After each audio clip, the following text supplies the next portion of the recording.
Bonsoir et bienvenue dans les Aventuriers de l'étrange. Ce soir, nous allons, vous l'avez entendu, explorer la vie d'un des voyants les plus prodigieux du 19e siècle, Alexis Didier. Ce voyant a réalisé de véritables prouesses, des prouesses tout à fait extraordinaires. Et pour découvrir cet homme hors du commun, j'ai invité Bertrand Meheust. Bonsoir. Bonsoir. Bertrand Meheust, vous êtes docteur en sociologie, professeur en philosophie et membre de l'IMI, l'Institut Métapsychique International, et vous êtes l'auteur d'un livre passionnant pour découvrir Alexis Didier. Ce livre s'intitule Un voyant prodigieux. C'est aux éditions Les Empêcheurs de penser en rond. Et avec vous, nous allons découvrir le parcours de cet homme qui a fait parler de lui dans toute l'Europe et qui fait encore parler de lui.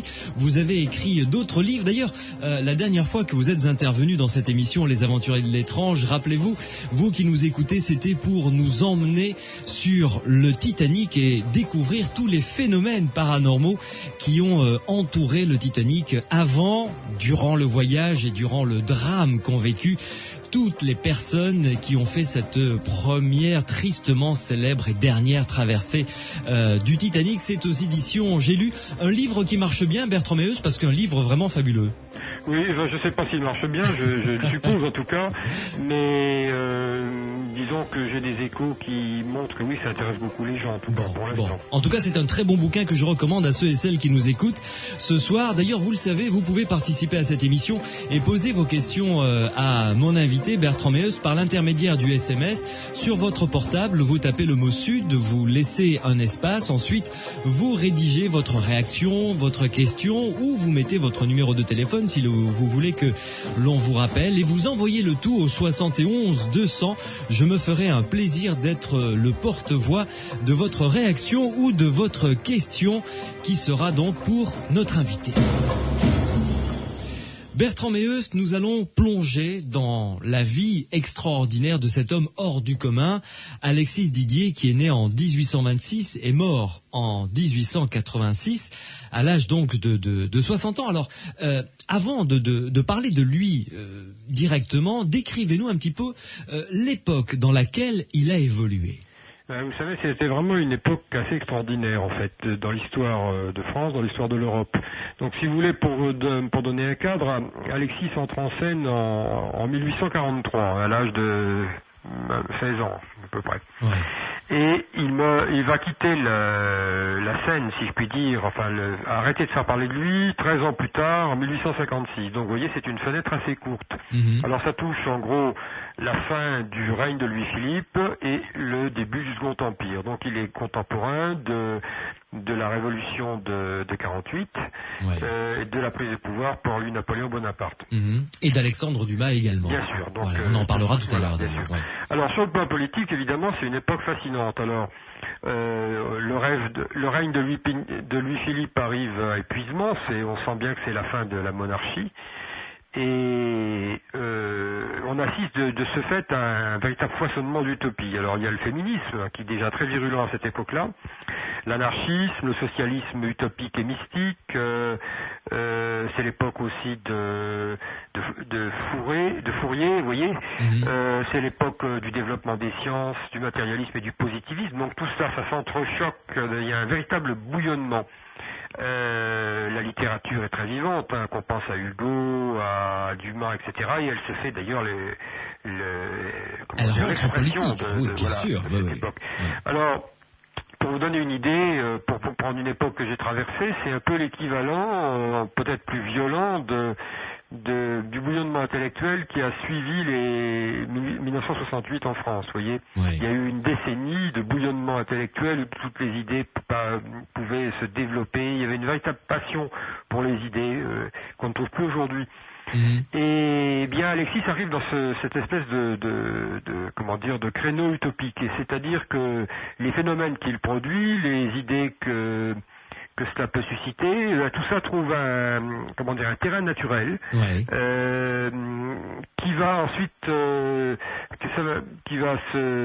s'épuiser après lorsque le Second Empire va se développer. Donc, en tout cas, il a bénéficié donc d'un moment exceptionnel, si vous voulez. Ouais, il trouve un véritable écho dans la société mondaine, chez les intellectuels, les penseurs, les philosophes. Beaucoup de gens ont voulu le rencontrer, le mettre à l'épreuve. On en parlera tout à l'heure, bien entendu. Oui. Mais en ce qui concerne, là, vous nous avez brossé le portrait un petit peu politique et historique de cette période. En ce qui concerne la recherche justement sur les phénomènes paranormaux, où en était-on à cette époque-là et qui s'y intéressait? Alors, si vous voulez, il faut se situer dans le cadre du conflit qui s'est développé autour du magnétisme animal depuis l'époque de Mesmer. Donc, il faut remonter 80 ans en arrière. Ouais.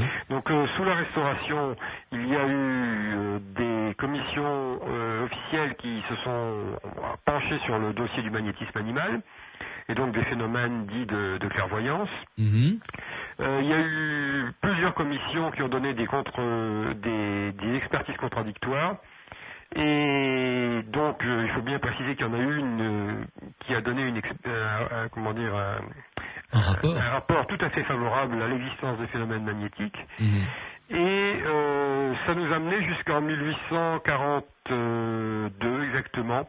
Et en 1842, il y a eu de véritables disputes presque au corps à corps dans l'Académie de médecine. Et finalement, l'Académie a décidé de se fermer officiellement à ce sujet. C'est-à-dire qu'elle ne recevrait plus aucun mémoire, sous quelque forme que ce soit, sur le magnétisme et tout ce qu'il entraîne. Ouais, et ça dure encore. Voilà, exactement.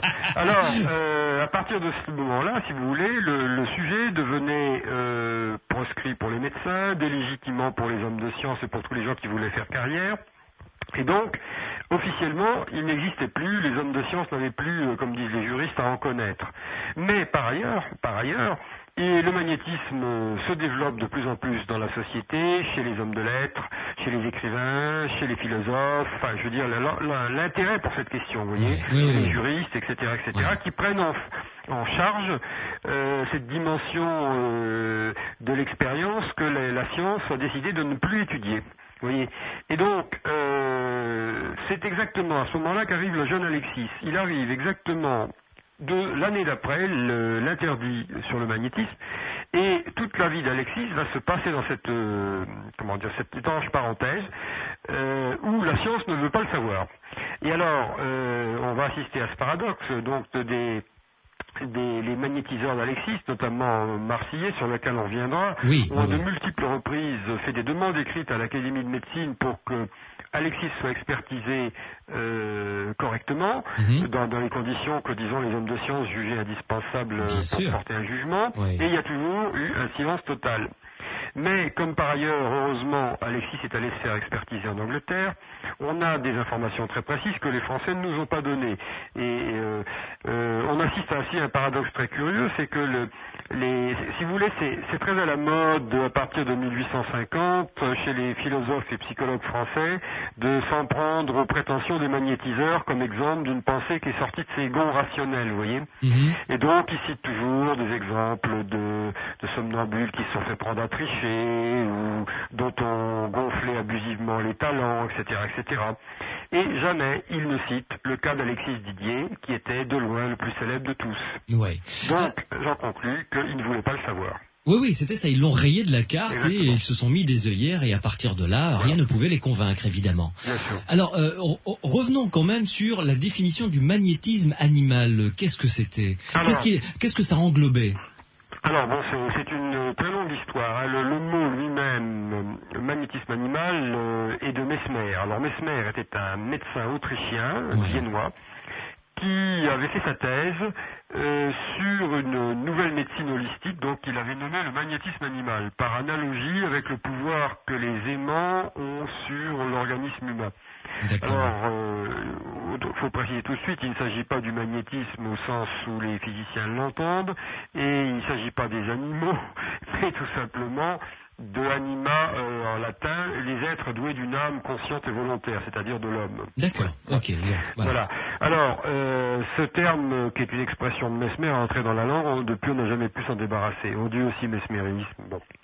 Alors, Mesmer est arrivé à Paris pour promouvoir sa découverte. Il prétendait qu'en exerçant sa volonté, certaines personnes douées d'un don spécial, qui n'était pas par ailleurs surnaturel, qui était un don naturel, hein, comme il y a des gens qui sont doués pour les mathématiques et d'autres pour la musique. Bon.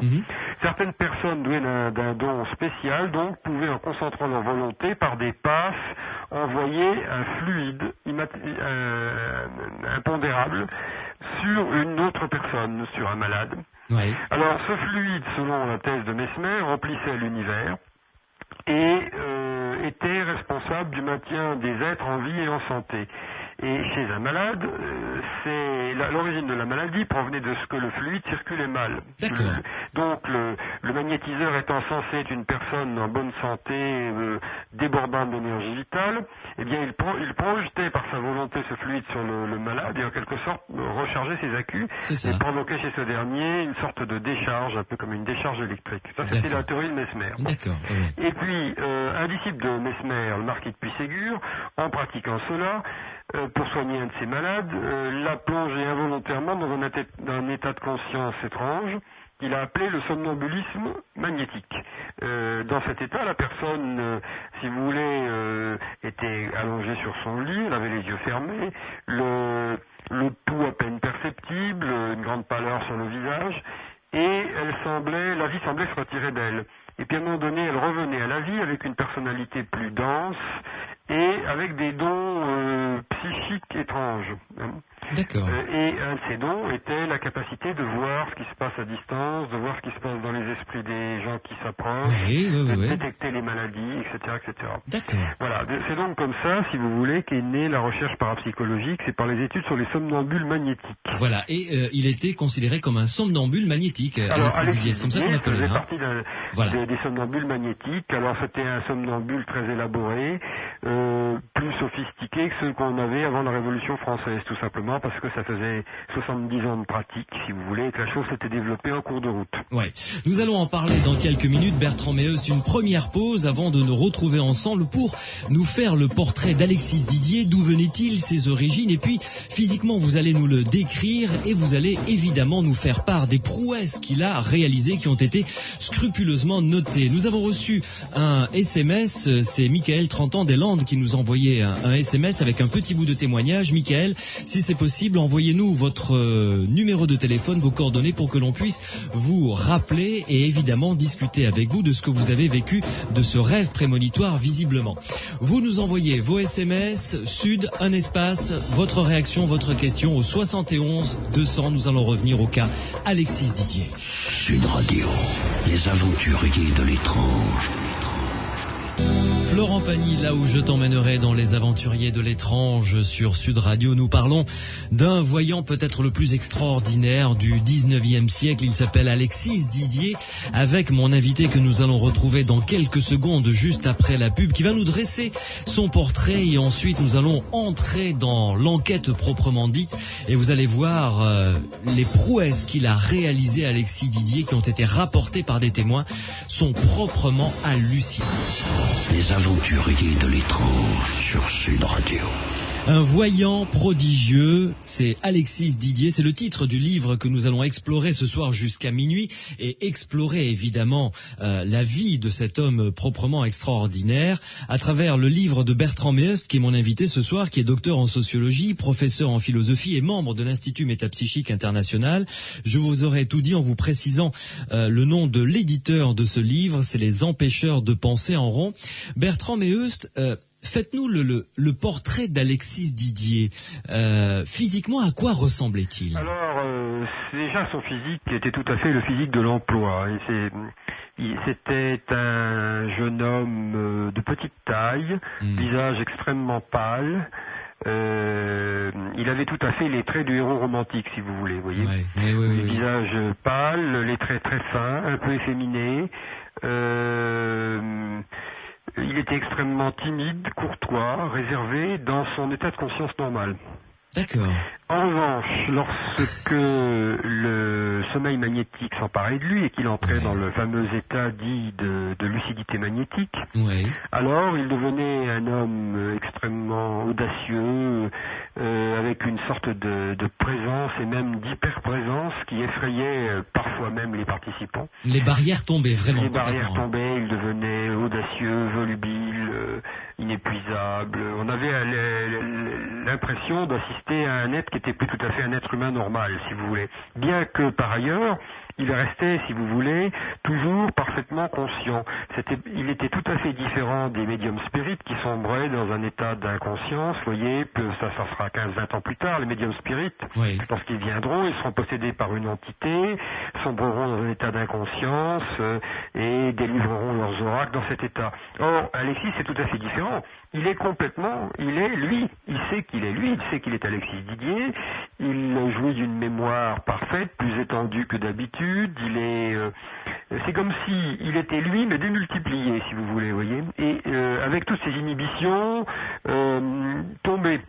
Je vais vous en parler un peu plus loin de son origine sociale. C'était un homme d'origine humble.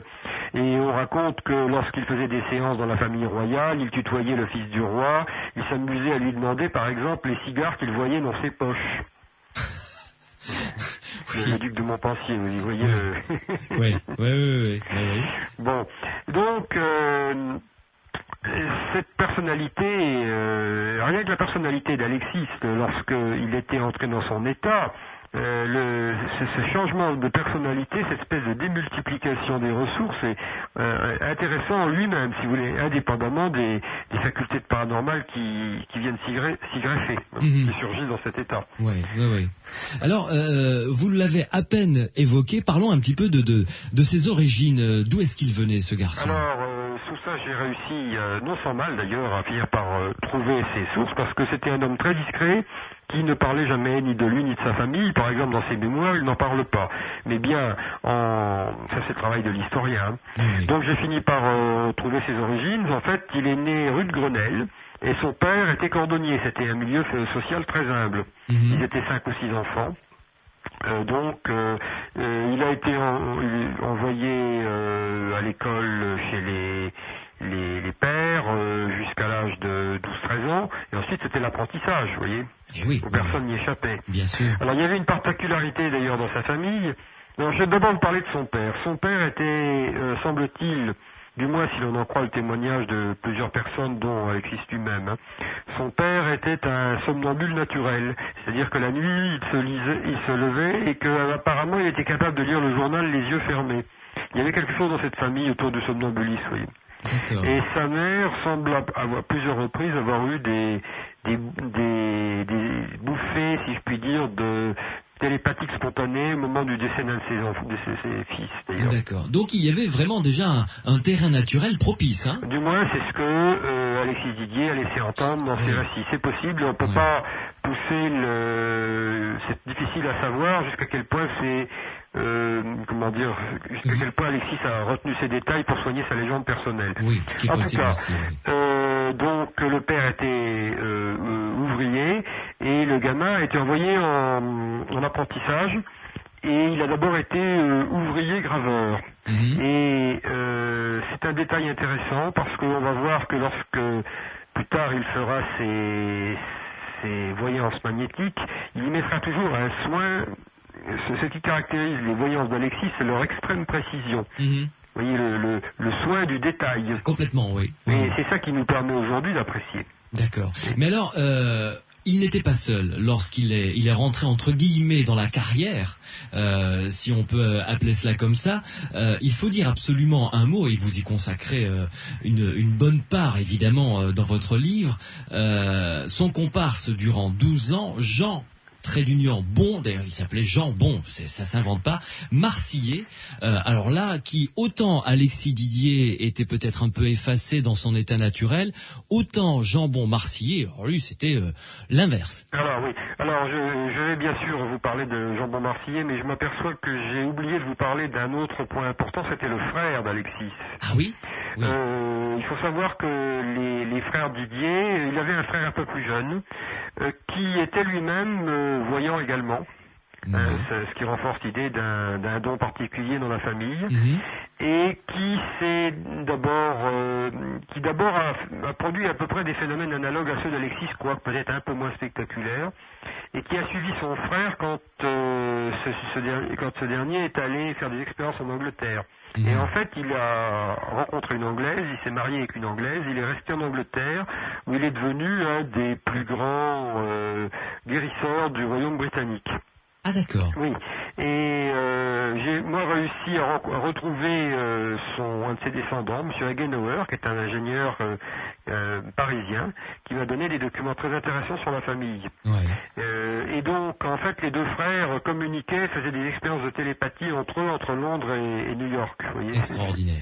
Ouais. Et malheureusement, la fille du frère d'Alexis, qui était une anglicane très pieuse, sa petite fille s'était mise dans la tête qu'il était possédé par le diable et a brûlé toute la documentation. Quel dommage. Bon. Enfin, j'en viens maintenant alors à Marcillet. Alors c'est un personnage complètement extraordinaire. Autant Alexis, comme vous le disiez, était dans son état normal au moins, créatif, effacé, plutôt etc. timide. Autant Marcillet était tonitruant, c'était un colosse, un homme qui devait faire presque 2 mètres. C'était un officier de la garde royale, enfin un ex-officier de la garde royale, qui avait déjà une légende par sa bravoure, à cause de sa bravoure quand il s'est intéressé au magnétisme. Donc il a commencé à s'intéresser au magnétisme vers 1837, je crois. Et comme c'était un homme qui se jetait à corps perdu dans tout ce qu'il faisait, il a fait du magnétisme une sorte de combat personnel, vous voyez. Et son idée, c'est qu'en développant le magnétisme animal, il allait charger sabre au clair les rangs des matérialistes. C'était exactement le caractère de Marcillet. Voilà, il chargeait sabre au clair. Alors, il avait un courage physique, une énergie vitale absolument hors du commun, ce qui expliquait sans doute en partie son don. Et puis, il avait peur de rien ni de personne. Il ne doutait jamais de lui, ni de rien ni de personne. Et donc, je pense que c'est ça qui, en grande partie, a permis à Alexis de se surpasser. Lui, Marcillet avait un carnet d'adresses après ses états de service militaire où il a fait état de bravoure, il a été reconnu. C'était une légende quand même à cette époque-là. C'était une légende. Ah, complètement. De par son courage, sa fidélité et sa grande gueule, c'était une véritable légende. Et donc, effectivement, il lui a permis de rentrer directement dans des cadres auxquels il n'aurait eu jamais accès. Exactement, c'est ainsi que là on saute peut-être un peu les étapes parce qu'il faudra que je vous raconte comment Alexis est entré en magnétisme, mais effectivement lorsque le moment est venu, Jean Marcillet a sorti son carnet d'adresses et en quelques mois Alexis était la coqueluche de tout Paris. Effectivement, alors racontez-nous comment est-ce que Alexis est rentré en magnétisme comme vous dites. Eh bien, à l'origine c'était un enfant maladif, qui semblait avoir des troubles nerveux. On m'a parlé d'épilepsie. Alors, c'est difficile à savoir parce que le diagnostic médical à l'époque n'était pas très développé, vous voyez. J'imagine. En tout cas, il avait des troubles nerveux, des crises de somnambulisme pendant la nuit, comme son père. C'était un gamin hypersensible, visiblement, très intelligent. Alors j'ai oublié de vous dire encore ça d'Alexis, ce garçon était d'une intelligence prodigieuse. On le voit lorsqu'il est lancé dans ses dialogues, il avait une sorte d'acuité dans tout ce qu'il faisait, dans ce qu'il disait, qui stupéfiait les gens. Et un sens de l'humour aussi. Un personnage très intéressant. Le sens de la répartie extraordinaire. Amplifié par les dons magnétiques, bien sûr. Donc Alexis, tout gamin, est envoyé par ses parents voir un magnétiseur qui, semble-t-il, le guérit, ou du moins le stabilise. Et puis, peu de temps après, ça se faisait beaucoup déjà à l'époque, de passer par le magnétiseur pour soigner. Peu de temps après, un magnétiseur qui s'appelait La Fontaine, qui était un des grands de l'époque, donne une séance publique à Paris et il demande des cobayes. Et donc le jeune Alexis monte sur scène, il devait avoir 14 ans. Et c'est là que ses dons sont révélés, à la stupéfaction générale. Oui, j'imagine. Donc ça s'est vite répandu dans le Paris des magnétiseurs. Et plusieurs magnétiseurs ont voulu travailler avec ce jeune prodige, et notamment c'est ainsi que Jean Marcillet l'a repéré. Alors Marcillet à l'époque venait de quitter l'armée parce que, si vous voulez, sous la Restauration, lorsqu'on n'était pas aristocrate, on ne pouvait pas dépasser le grade de capitaine. Ouais. Donc il avait quitté l'armée pour créer une entreprise de roulage, on dirait aujourd'hui de camions, enfin de transport. Ouais. Mais il était très mauvais et il s'est passionné par le magnétisme, ce qui fait qu'il a assez rapidement fait faillite. Bon, et du coup, c'était la fuite en avant. Au fur et à mesure que ces affaires de roulage périclitaient, il se jetait de plus en plus dans le magnétisme. Et là, il a réussi finalement. Et c'est ainsi donc il a promu Alexis dans le tout Paris, comme je vous l'expliquais, parce qu'il avait un carnet d'adresses très, très bien garni. Une des premières séances dont j'ai la trace, c'est tout simplement chez le comte Duchâtel, qui est le ministre de l'Intérieur de Louis-Philippe. Vous imaginez l'intérêt que le ministre de l'Intérieur de Louis-Philippe devait prendre au don de quelqu'un qui lit dans les esprits, qui voit à distance, etc., etc. Ça peut être très, très intéressant, effectivement. Bon, alors, dans les premiers mois, donc, de 43, on voit le tandem dans tous les grands salons parisiens. Il y a des récits, on les voit avec Victor Hugo, notamment aussi, avec des écrivains, avec le tout Paris politique, etc. Et à la même époque, on voit apparaître les premiers aristocrates anglais qui déjà ont entendu parler de ce jeune prodige et qui viennent d'Angleterre pour l'observer et le découvrir. Bertrand Meheust, une pause et ensuite on va plonger directement dans une affaire que j'ai trouvée passionnante, l'affaire Gurwood en 1842. Vous nous direz qui était ce monsieur Gurwood et vous nous raconterez cette affaire qui est proprement stupéfiante.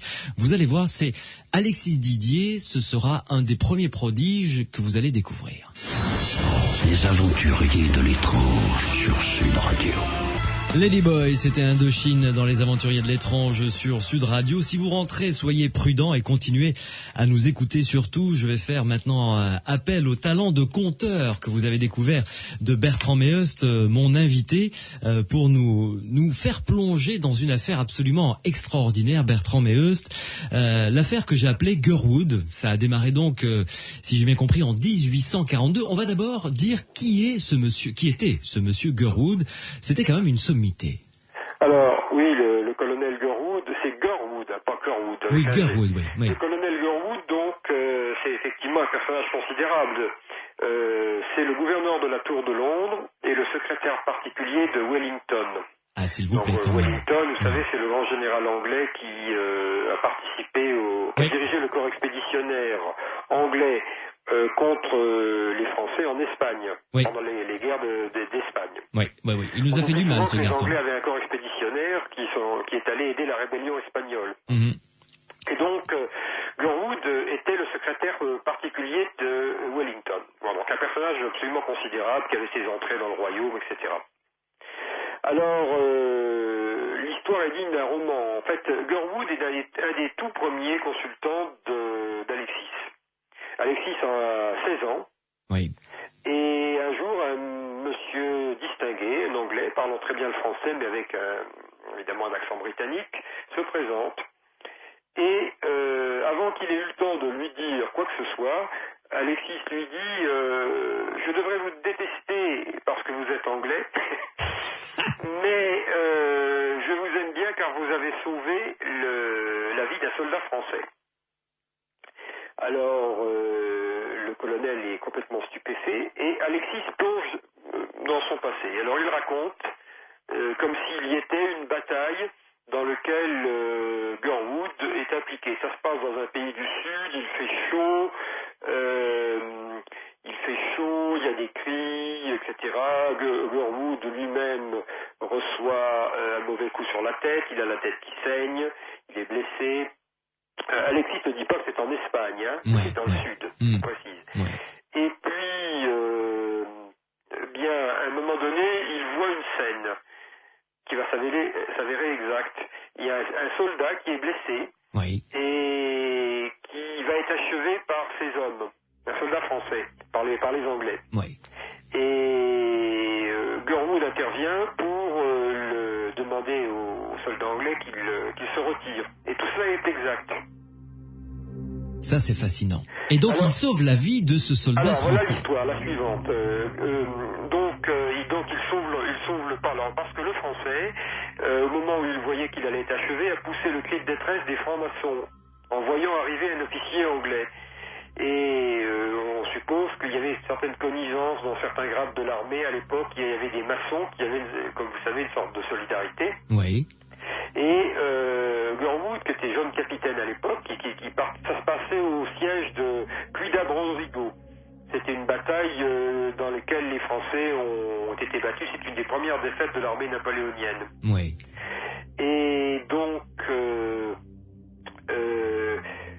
comment dire... Gurwood intervient et sauve la vie de cet homme. Gurwood intervient, demande aux soldats anglais de se retirer, fait soigner le soldat français, puis l'envoie avec une colonne de prisonniers rejoindre le Portugal. Il oublie l'incident. Et puis, bon, continue sa carrière. Et alors oui, le soir même, Gurwood reçoit la reddition des Français. C'est lui qui a reçu la reddition des Français. Ouais. Le général Barrier, qui commandait la place forte française, lui rend son épée. Et donc, cette remise d'épée, c'est le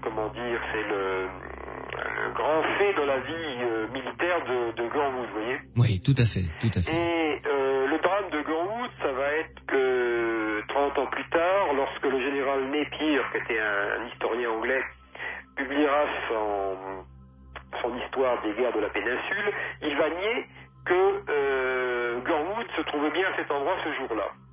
Et il s'est passé tellement de temps depuis, 30 ans se sont écoulés, il n'arrive plus à trouver de témoins. Et tout d'un coup, il repense aux Français. Donc pour Gurwood, il est vital de retrouver ce soldat français franc-maçon à qui il a sauvé la vie, voilà. Car lui serait un témoin évidemment tout à fait de premier plan pour affirmer que le colonel Gurwood était bien là ce jour-là et que c'est lui qui a reçu la reddition de l'armée française. Tout à fait. Donc en fait, Gurwood avait déjà entendu parler de ce jeune prodige parisien par des Anglais de passage à Paris qui l'avaient vu en action dans un salon. Et donc Gurwood vient à Paris exprès pour voir Alexis et son espoir c'est d'avoir le nom du Français. Ce qui est quand même un peu fou, 30 ans après, il ne sait pas ce qu'il est devenu. Alors, ça se passe, je vais être obligé de simplifier le récit parce que c'est trop compliqué pour le raconter comme ça en quelques instants. En gros, pour résumer, ça va se passer en deux fois. Le premier jour, Alexis dit à Gurwood,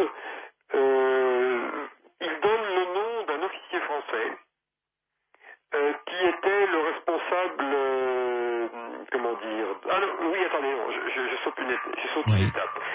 En fait, il commence par localiser le village dans lequel vit le Français. Oui. C'est Villaréal, c'est un village, d'ailleurs je suis allé pour retrouver la tombe du Français, près de Villeneuve d'Agen en France. Ah oui, effectivement, d'accord. Mais c'est pas très loin de chez vous d'ailleurs. Ah non, effectivement, voilà. oui. Et ensuite, il va donner le nom donc du Français à Gurwood. Il s'appelle Bonfil, B-O-N-F-I-H-L. Bonfil, d'accord. Et Gurwood, donc muni de ce nom, il va écrire à l'administration de l'armée française et il va finir par retrouver le Bonfil en question qui touche sa solde, qui vit sa retraite à Villeneuve d'Agen. Alors il lui écrit, le Français lui répond et Gurwood se précipite en France où il passe une semaine dans la famille de l'homme qui lui a sauvé la vie. C'est complètement hallucinant. Et donc, grâce à Alexis Didier et à son talent de voyance proprement hallucinant, il a retrouvé ce personnage qui va lui permettre de retrouver son honneur en quelque sorte. C'est ce qu'il croyait. Et en réalité, la situation, si vous voulez, il a bien retrouvé le Français, mais la façon rocambolesque avec laquelle il l'a retrouvé va plutôt lui nuire qu'autre chose, vous voyez. D'accord. C'est une étrange histoire. Alors j'ai essayé de tourner d'abord, j'ai vérifié que ce Bonfil, si vous voulez, quand vous trouvez une histoire comme ça, votre première réaction c'est de vous dire que c'est complètement apocryphe. Donc je suis allé au ministère de la Guerre, au musée de la guerre à Vincennes, à Paris. Oui. J'ai demandé les listes des officiers de la guerre d'Espagne. C'est incroyable. Et à un moment donné, j'ai eu un frisson dans le dos lorsqu'on m'a apporté l'alias et que j'ai vu le nom de Bonfil, blessé à la bataille de Cuiva de Rodrigo, etc., etc. La date exactement. Et tout y était. Ça, c'est les merveilles de la recherche historique. Alors après, il restait plus qu'une seule hypothèse, c'est que je me suis fait une hypothèse. Est-ce que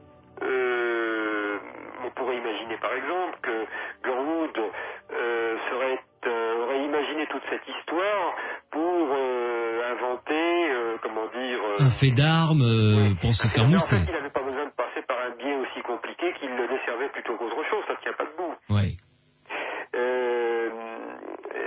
Donc l'affaire me paraît historiquement très bien étayée, si vous voulez.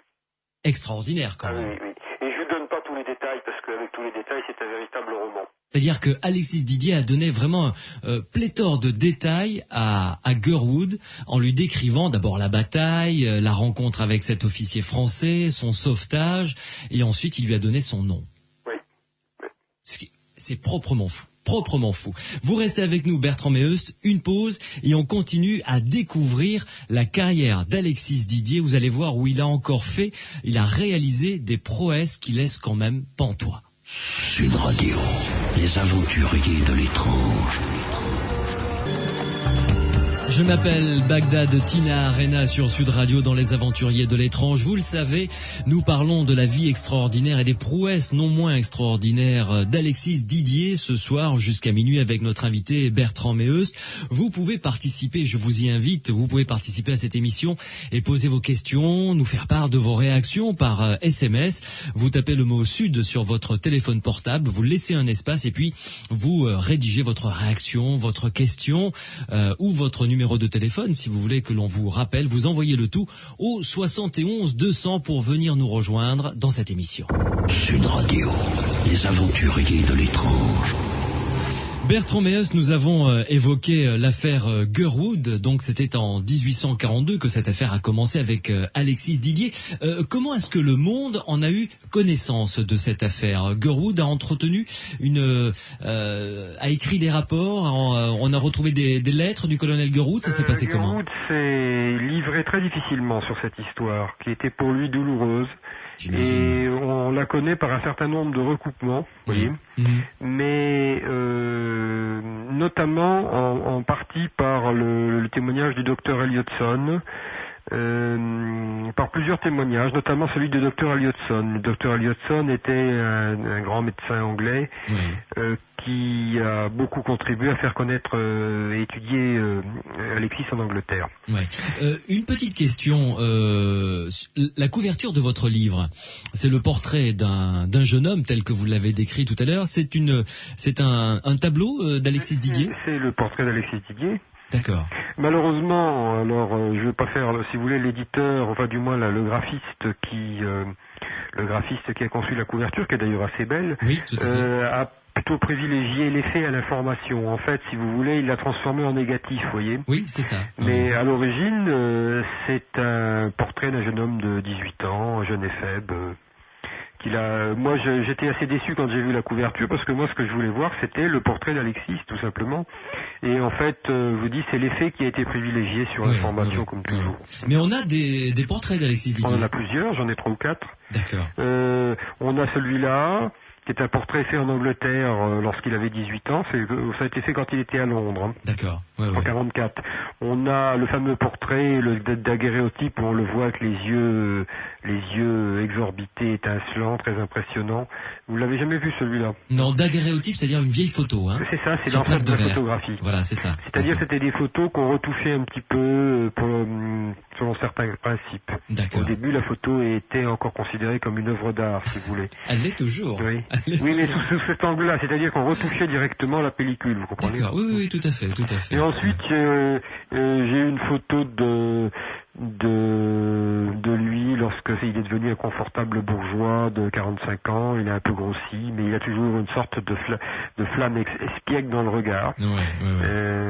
J'ai tout un tas de documents, soit dit en passant, que j'ai toujours pas réussi à publier, y compris l'ensemble du corpus qui fait dans les 300 pages, tout simplement parce que pour des raisons éditoriales, ça n'a pas été possible. Si vous connaissez un éditeur, à bon entendeur. Eh bien voilà, vous qui nous écoutez, si vous êtes éditeur et intéressé par la vie d'Alexis Didier, vous nous contactez et on vous mettra en relation avec Bertrand Meheust. On ne prend que 5%. D'accord.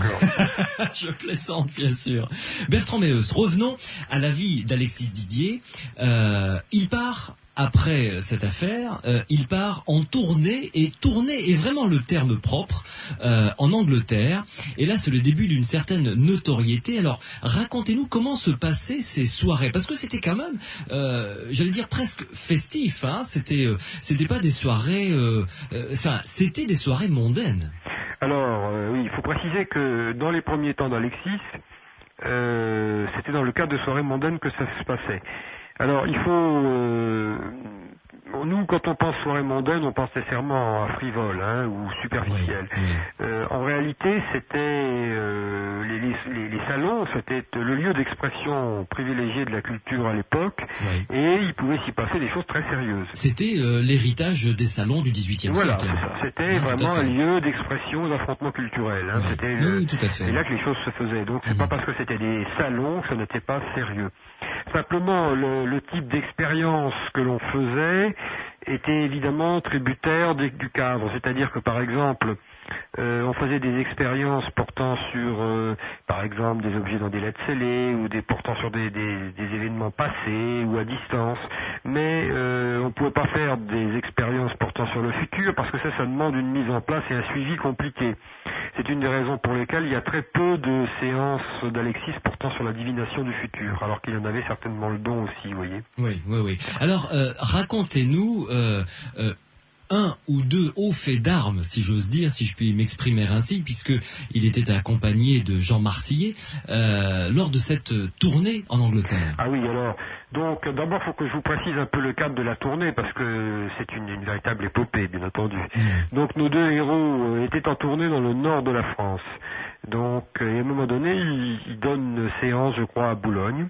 Et de là, ils vont à la côte anglaise. Alors, c'est pour vous donner le niveau d'impréparation de la chose. C'était fait à la française. Et ils se disent, tiens, si on passait de l'autre côté. Alors, ils prennent le bateau pour l'Angleterre. Ils parlaient anglais ni l'un ni l'autre, bien entendu. Évidemment. Et comme il se doit. Et ils arrivent à Londres et ils vont chez un libraire français qui s'appelait Beyer, qui était spécialisé dans les livres de médecine, un éditeur français qui était installé à Londres, mais qui s'intéressait beaucoup au magnétisme et qui de ce fait les connaissait indirectement par de nom. Bien sûr. Donc ils vont voir Beyer, ils lui demandent si éventuellement il ne pourrait pas leur organiser quelque chose à Londres. Alors Beyer va voir le docteur Elliotson, qui était un des grands pontes de la médecine britannique, peut-être l'étoile montante de la médecine anglaise, on peut même dire aujourd'hui, dont la carrière va être en partie brisée à cause de son intérêt pour le magnétisme d'ailleurs. Et Elliotson reçoit Alexis et Marsillet, et puis il leur dit, Elliotson parlait français. Et il leur dit, je veux bien prendre le risque d'organiser une soirée avec des gens choisis, mais je ne vous connais que indirectement. Il avait entendu parler par la presse, c'est à vos risques et périls. Bon, très bien. Alors, il organise la soirée. Et alors, comme vous n'ignorez pas, l'entente n'a jamais été complètement cordiale entre l'Angleterre et la France, et donc on attendait les Frenchies au coin du bois, évidemment. Bien. Et alors... Dans un premier temps, Alexis était complètement terrorisé par la hauteur britannique, etc., etc. Et dans un premier temps, ça semblait ne pas marcher.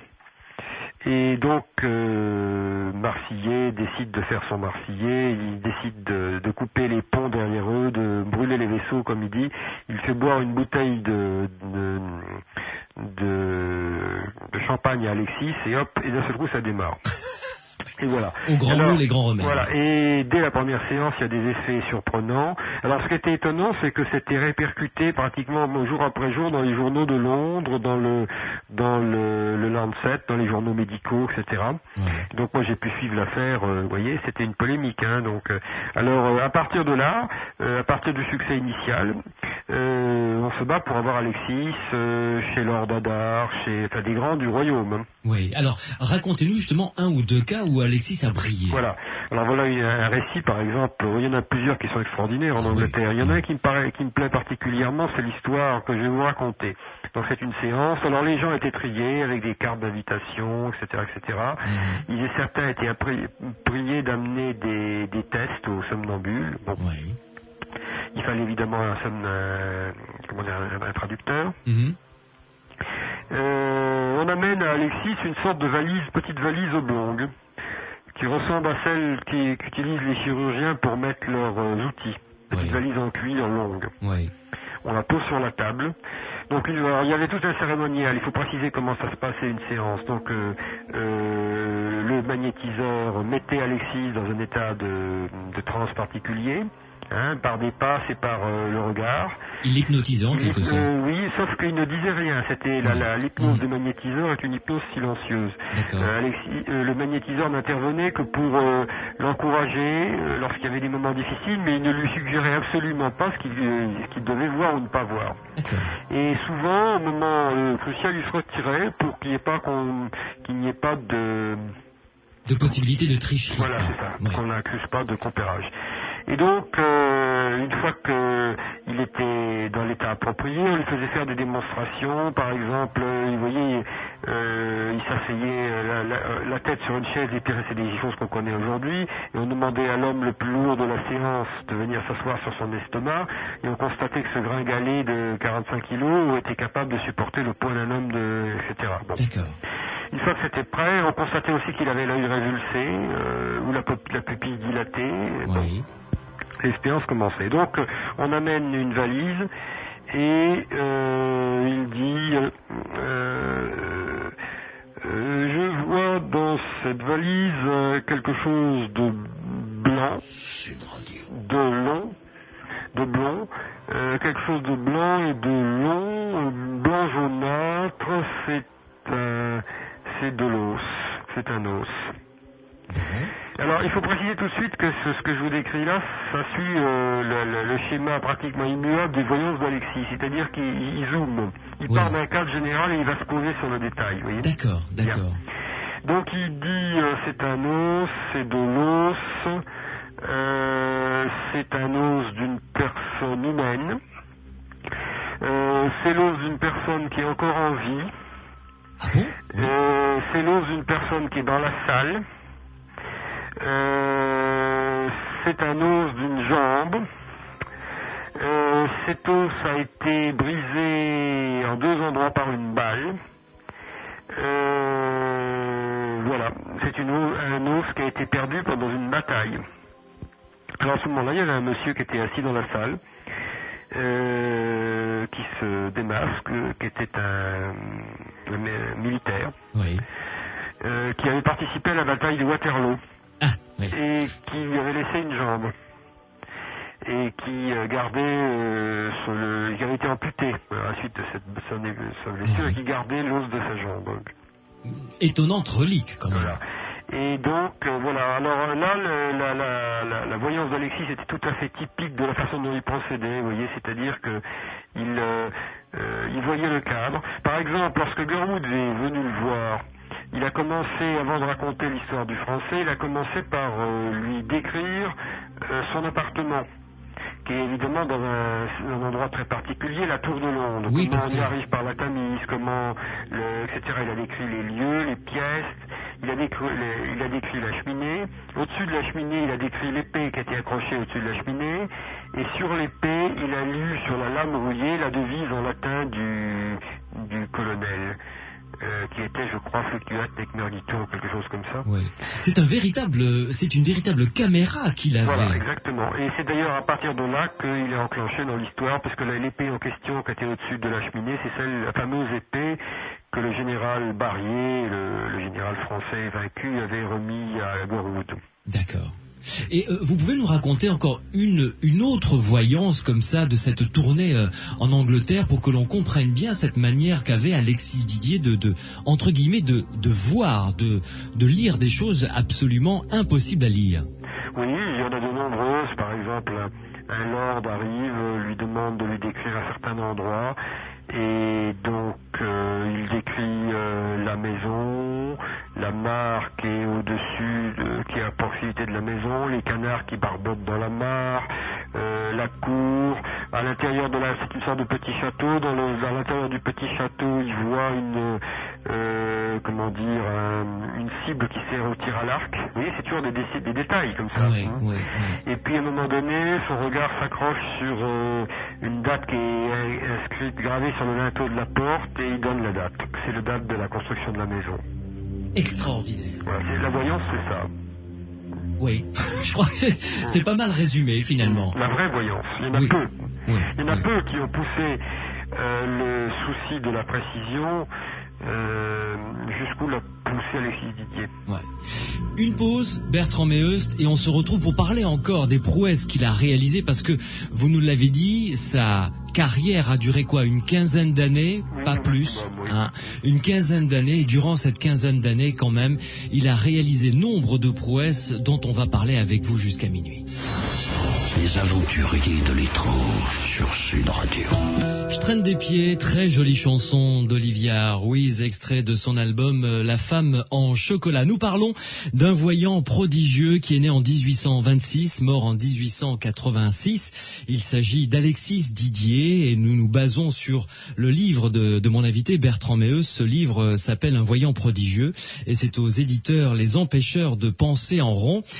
Bertrand Meheust, c'est un cas, Alexis Didier, qui est bien documenté parce que vous nous l'avez bien précisé depuis le départ de cette émission. Beaucoup de ces séances se sont déroulées dans des salons, dans des cadres, certes peut-être rigoureux, mais avec pas toute la rigueur scientifique peut-être nécessaire.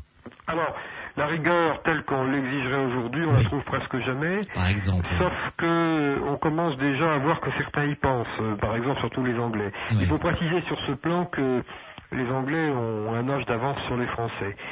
À l'époque, pour vous donner un exemple, un Français va vous dire alors on mit un bandeau opaque sur les yeux d'Alexis et puis on passa à jouer aux cartes ou au test, tandis qu'un Anglais va consacrer 3 pages à la description du bandeau. Ouais, d'accord. Donc chez les Anglais, on a déjà des descriptions très précises, beaucoup plus précises qu'on l'imagine. Mais il y a toujours, évidemment, si vous voulez, des détails de contexte qui manquent. Il y a toujours, on n'a pas la certitude absolue que ça peut pas être un comparse, etc., etc. Alors, bon, ça c'est ce qu'on perd d'un côté. Maintenant, si vous voulez, ça c'est une autre discussion peut-être, mais l'abondance des matériaux permet de poser certaines questions et d'en tirer certaines conclusions quand même. Oui, mais vous êtes basé sur... Parce que là vous dites, un Anglais va passer par exemple 3 pages à décrire le bandeau opaque qui recouvrait les yeux d'Alexis Didier. Ce matériau, vous l'avez trouvé où ? Ah bah c'était ça se trouve dispersé dans une foule de revues, de livres. Donc c'est une véritable enquête que vous avez menée. Si vous voulez, une fois que vous prenez, c'est le principe, vous prenez un fil, vous tirez, et ça vous amène un certain nombre de choses. Dans ces choses, vous prenez des fils et vous tirez, et ainsi de suite à l'infini. Et donc, de fil en aiguille, vous arrivez à des sources absolument improbables, comme par exemple, je sais pas, les mémoires du général Napier, qui n'ont aucun rapport a priori avec l'histoire de la voyance, mais qui sont pour mon sujet complètement pertinentes, et ainsi de suite, et ainsi de suite. Les carnets intimes du général Gurwood. Bon. Voilà, c'est ça. Oui. Alors, donnez-nous quelques exemples des capacités étonnantes d'Alexis Didier. Il a très peu, fait de voyance sur le futur. En revanche, sur le présent des gens qui étaient là, il était excessivement fort sur leur passé également, et à lire des choses, des textes même, qui lui étaient totalement impossibles de lire à l'œil nu. Alors, Alexis, si vous voulez, c'est un peu le Mozart de la voyance. C'est-à-dire, il faut préciser que les somnambules magnétiques, tels qu'on les avait observés jusqu'alors, en général, ils avaient une spécialité d'où ils sortaient peu. Par exemple, il y en avait qui savaient lire avec le bout des doigts, d'autres qui voyaient à travers les corps opaques, d'autres qui savaient se porter à distance. Bon, Alexis, il sait tout faire, lui. Y compris le diagnostic médical, d'ailleurs, qui va être ce sur quoi il va se replier à la fin quand ses problèmes de santé lui empêcheront de continuer à pratiquer les séances de voyance qui, d'après ses dires, étaient plus fatigantes. Il sait tout faire. Alors, il est capable de voir à distance, il est capable de lire un objet dans une lettre scellée, de lire un texte, de lire une page dans un livre choisi au hasard. Vous voyez, on va par exemple dire page 25 et puis à ce moment-là, j'ai des descriptions très soigneuses de cas de gens qui amènent eux-mêmes un livre, des sceptiques qui amènent un livre non coupé, et puis on donne une page, mettons page 23, et puis ils se concentrent et ils donnent quelques fragments de la page 23. Et puis on coupe et on trouve ce fragment. Alors des fois on trouve la page d'avant ou la page d'après. Mais un fragment suffisamment long et significatif pour que on ne puisse pas le trouver par hasard. Vous voyez ce que je veux dire? Oui, tout à fait. Alors, pour prendre un exemple, mon livre commence par le récit d'un autre Anglais,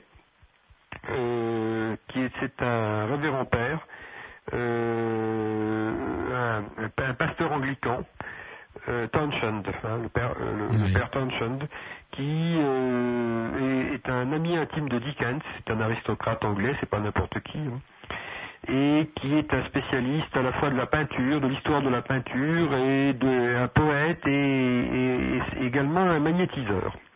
Il faut savoir que dans l'aristocratie anglaise à l'époque, il est très à la mode de s'intéresser à ces questions. Et donc, Townshend a entendu parler des prouesses d'Alexis, puisqu'il était passé à Londres quelques années auparavant. Ça se passe en 1851. Il débarque à l'improviste chez Alexis, chez le magnétiseur, plutôt chez Marsillier, et demande s'il peut voir Alexis. Alors on lui dit qu'il est sorti, mais qu'il sera sans doute là ce soir. Et effectivement, le soir, Marsillier ramène Alexis. Alors, Townshend improvise une séance. Donc, il commence par il le met lui-même en état de magnétisme, et Marsillier se retire pour ne pas donner l'occasion d'un possible compérage. Il le met en magnétisme et ensuite il l'envoie visiter sa maison, la maison qu'il possède en Suisse. Oui, tout simplement. Il l'envoie décrire sa maison en Suisse, d'accord. Il a une maison au bord du lac Léman, à Lausanne, que d'ailleurs j'ai bien l'intention de retrouver puisque j'ai son nom. Et je voudrais la retrouver pour faire le test que je vais vous raconter par la suite, c'est-à-dire vérifier exactement la voyance d'Alexis. D'accord. Donc Alexis décrit la maison de l'extérieur, la localise au bord du lac, avec les grands arbres, le lac, etc. Tout ça, il n'est pas censé savoir. Et puis, il entre dans la maison, constate qu'il y a beaucoup de tableaux, et finalement, à la demande de Townshend, dans une certaine pièce, il décrit 3 tableaux, avec une précision absolument diabolique. Et sur l'un des tableaux, après avoir décrit, c'est une scène biblique, enfin c'est la Vierge, l'enfant, il lui donne le nom du peintre qui était écrit sur l'ourlet du vêtement de la Vierge. D'accord. On voit là le détail du graveur, comme vous le disiez au départ. Exactement, c'est pour ça que j'insistais sur ce détail. Et donc, ensuite, il passe à un autre test. Il va chercher un livre qu'il a acheté dans la journée à Paris. Il le tient dans ses mains. Il désigne à Alexis une page. S'il s'agit du poème de Lamartine, Josselin. Et là, il dit « à déchirer d'un jet toute ma sympathie ». Et en fait, c'est « à dévorer d'un jet toute ma sympathie ». Et il est tellement éberlué qu'il se dit « mais après tout, peut-être que Alexis connaît Josselin par cœur ». Parce qu'on y reviendra, Alexis avait un autre métier, il était acteur de théâtre. Oui, on en parlera, Et bien, donc, il va chercher un dépliant touristique qu'il a acheté pendant la journée à Paris, un texte improbable donc, le garde entre ses mains et le prodige recommence. Après quoi, il lui donne une lettre cachetée d'une correspondante, et Alexis, à partir de la lettre cachetée, lui donne le nom de la personne, le nom de son père, l'endroit où ils habitent et toute l'histoire de la famille. Puis il passe au problème de santé de Townshend, qui ne pratiquait plus son ministère pour des raisons de santé.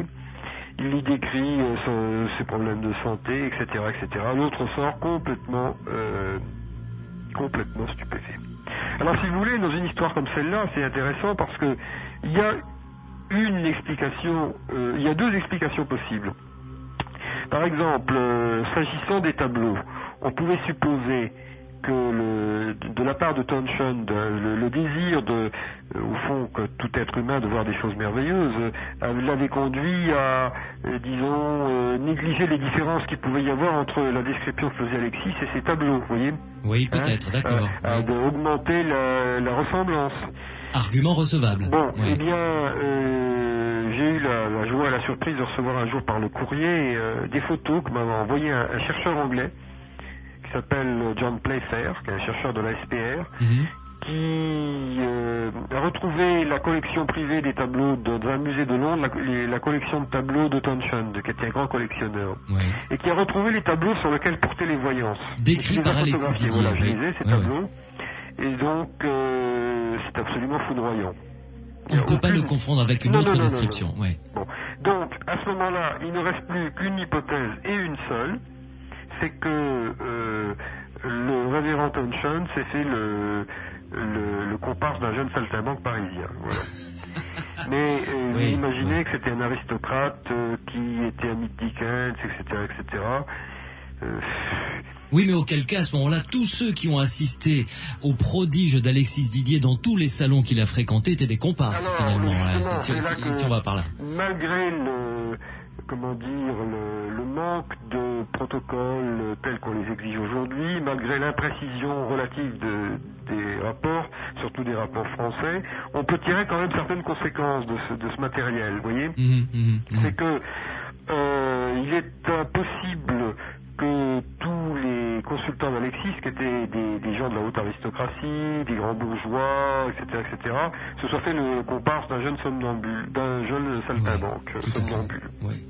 Alors, on va s'accorder une pause à nouveau et on va revenir justement sur le fait qu'il était acteur. Il a même joué dans une pièce d'Alexandre Dumas et ça a donné d'ailleurs lieu à une voyance qu'on lui a demandé de réaliser parce que dans une des loges d'une pièce dans laquelle il jouait, je crois, il y a eu une bourse qui a été volée et là encore, il a fait preuve d'un talent de voyance extraordinaire. Et puis nous parlerons de la révolution pendant laquelle il s'éclipse et l'affaire qui a de l'élection du président de la République qui devait se faire et cette anecdote qui est également très savoureuse. Restez avec nous, les aventuriers de l'étrange continueront à vous promener dans la vie de ce voyant prodigieux et de ce talent extraordinaire d'Alexis Didier. Sud Radio, les aventuriers de l'étrange. Donne-moi une vie, Yannick Noah dans Les Aventuriers de l'étrange sur Sud Radio. Nous parlons de la vie extraordinaire et des talents non moins extraordinaires d'un voyant prodigieux qui est mort en 1886, Alexis Didier, avec Bertrand Meheust, mon invité qui est docteur en sociologie, professeur en philosophie et membre de l'IMI, l'Institut Métapsychique International. Nous en parlions tout à l'heure d'ailleurs, Bertrand Meheust, avec mon collaborateur Pierre Massias, que vous connaissez bien, et on se disait que vos élèves en philosophie ont bien de la chance. Vous exercez toujours en philosophie ? Oui. Ah ben ils ont bien de la chance d'avoir un prof de philo conteur comme vous. Oui, mais en fait je ne leur parle pas de toutes ces histoires-là. Non, alors, mais même. C'est beaucoup moins palpitant de raconter la vie de Kant, comme vous le savez. Oui, mais Platon, Aristote, tout ça, non, ça doit être bien quand même, ça doit être intéressant. Je suis en forme, c'est pas toujours le cas. Alors Bertrand Meheust, revenons quand même à Alexis Didier et parlons il est devenu acteur. Vous faisiez référence justement à ce métier de saltimbanque et il a joué dans une pièce d'Alexandre Dumas. Il a été invité d'ailleurs lors d'une grande soirée organisée par Alexandre Dumas. Il était présent, il a fait preuve de ses talents. Parlez-nous de cette anecdote justement où ses amis acteurs lui ont demandé de retrouver la personne qui avait volé dans une loge une bourse d'argent. Oui, alors faut que je raconte rapidement le contexte si on a le temps. Tout à fait. Alexandre Dumas était lié d'amitié avec Alexis Didier. Oui. Et donc, en fait, il l'a invité à plusieurs reprises lorsqu'il avait inauguré sa fameuse maison là, de Monte Cristo. Il donnait des fêtes fabuleuses et donc Alexis Alexis, évidemment, c'était le clou de la soirée. Alors là, il y a eu des séances mémorables. Je passe sur le détail. Toujours est-il que Dumas a raconté dans ses textes. Hein. Oui, Toujours est-il que Dumas a confié à Alexis, c'était en 47, donc au moment de l'apogée d'Alexis, il lui a confié plusieurs rôles dans des pièces qu'il avait écrites, et notamment une pièce qui s'appelle La fiole de Cagliostro. Et il faut savoir que le théâtre de Dumas, à l'époque, on faisait la queue sur le boulevard en permanence pour acheter les places. C'est vous dire qu'Alexis a dû avoir son heure de gloire comme acteur. Il avait un physique de jeune premier qui se prêtait, si vous voulez, aux pièces de Dumas. Bon. Toujours est-il que à l'époque donc où il était acteur, il a rencontré la fameuse Céleste Mogador. Vous savez qu'il y a un théâtre qui porte son nom à Paris, le théâtre Mogador. Le théâtre Mogador, célèbre, évidemment. C'est une célèbre actrice du 19e. Et donc, Céleste Mogador avait une fascination pour le jeune Alexis. Elle ne savait pas trop si c'était des sentiments naissants ou l'aura de thaumaturge du personnage. Et un jour, elle décide de le mettre à l'épreuve. Alors, elle s'isole dans une pièce, elle coupe des bouts de ses cheveux, les met dans un paquet, et puis arrive chez Alexis, et puis lui remet le paquet et lui dit est-ce que vous pourriez me parler de l'homme à qui appartiennent ses cheveux. Alors Alexis lui répond, vous dites il, mais c'est elle qu'il faudrait dire, parce que ce n'est pas d'un homme que vous parlez, mais d'une femme, et cette femme se porte très bien, elle est là, c'est vous. Et il dit d'ailleurs, je vous vois très bien, je vous vois vous isolant dans une pièce, vous vous mettez dans une pièce, vous prenez des ciseaux, vous coupez le bout de vos cheveux, vous employez ça dans un petit paquet, et toc, et voilà. Alors elle était complètement pétrifiée. C'est quand même extraordinaire ce talent qu'il avait de voir la scène. Bon. Alors, quelque temps après, j'en viens à l'histoire dans laquelle vous faisiez allusion. Oui. L'amant de Céleste se fait voler une bourse dans laquelle il y avait une somme d'argent assez importante. Oui. Donc, on amène ça à Alexis. Et donc, Alexis prend la bourse entre ses mains, selon son habitude, il la porte contre son estomac. Oui. Et puis, immédiatement, il voit une jeune femme, il la décrit, il la voit entrer, il mime ses gestes, elle entre, elle prend la bourse, elle la vide, elle met l'argent sous son jupon, elle part dans la rue, alors il se met à marcher, si vous voulez, comme s'il la suivait, vous voyez. Oui, il suit vraiment la femme. Voilà, exactement, comme un chien, et puis il les conduit directement à l'endroit, il dit ça y est, c'est tel endroit, tel numéro, tel étage, porte à gauche, etc., etc. Vous allez trouver à l'étage, vous allez la trouver, etc. Ils arrivent, elle n'est pas encore rentrée, ils discutent avec une personne qui est sans doute sa sœur, à ce moment-là l'autre entre, elle est pétrifiée, et on trouve l'argent à l'endroit indiqué, etc., etc. Extraordinaire, quoi. Voilà. Alors, vous me posiez tout à l'heure la question où est-ce que je trouvais ma documentation. Ça, c'est dans les mémoires de Céleste Mogador. Alors, il fallait savoir que c'était dans les mémoires de Céleste Mogador, vous voyez. Mais c'est en tirant le fil qu'on finit par trouver tout ça. Oui, complètement. Et alors, Alexis Didier va, si vous permettez cette expression triviale, scotcher un des grands de l'art de la prestidigitation. Je veux parler de Robert Houdin. Ah oui. Autrement dit, Houdini. C'est pas Houdini. Robert Houdin. Houdini, c'est le nom qu'avait pris grand prestidigitateur américain en hommage à Robert Houdin. Justement, je confonds toujours les deux. C'est Robert Houdin, le père de la prestidigitation moderne. Exactement. Alors, l'histoire est la suivante. Ça se passe toujours en 1847, qui était vraiment l'année charnière pour Alexis. L'apothéose, oui, comme vous l'avez dit. Oui. Donc, en mai 47, je crois. Donc, l'idée part d'un aristocrate qui s'appelle le marquis de Mireville.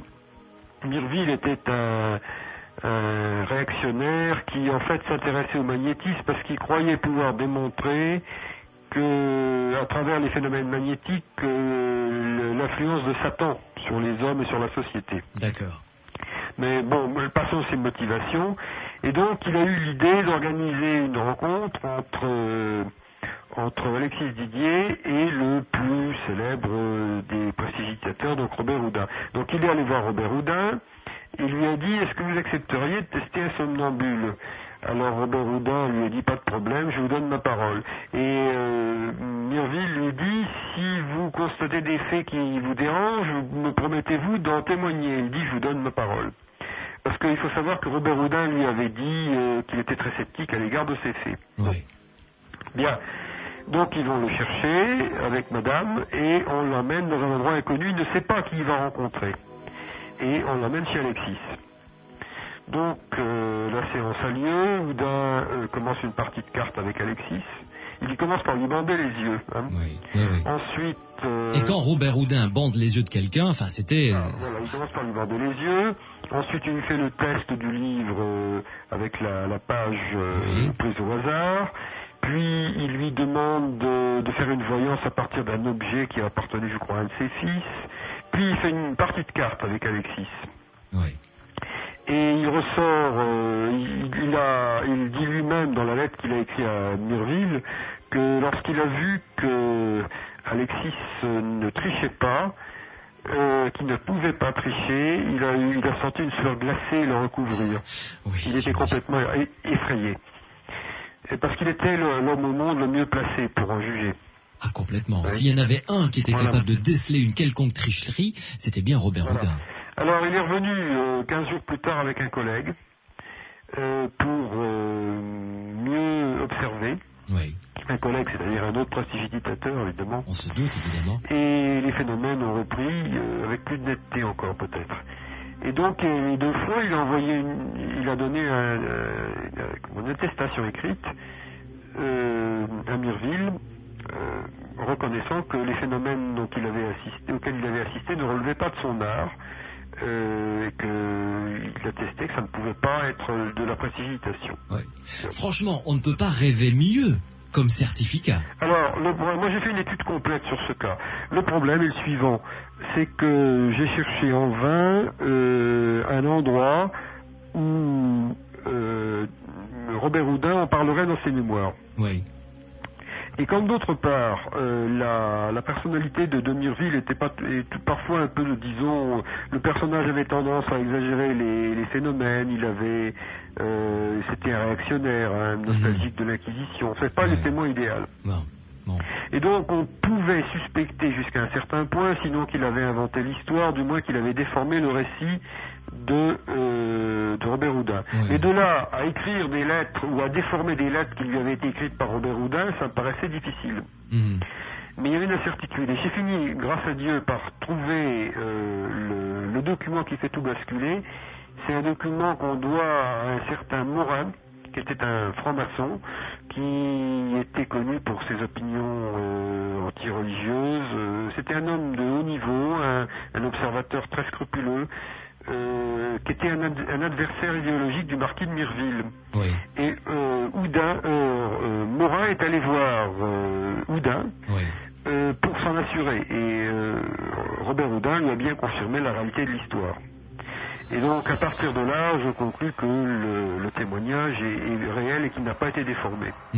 Voilà, c'est ça, il y a eu d'histoire. Encore, il y a toute une interprétation, si vous voulez, pour tirer parti de ce récit.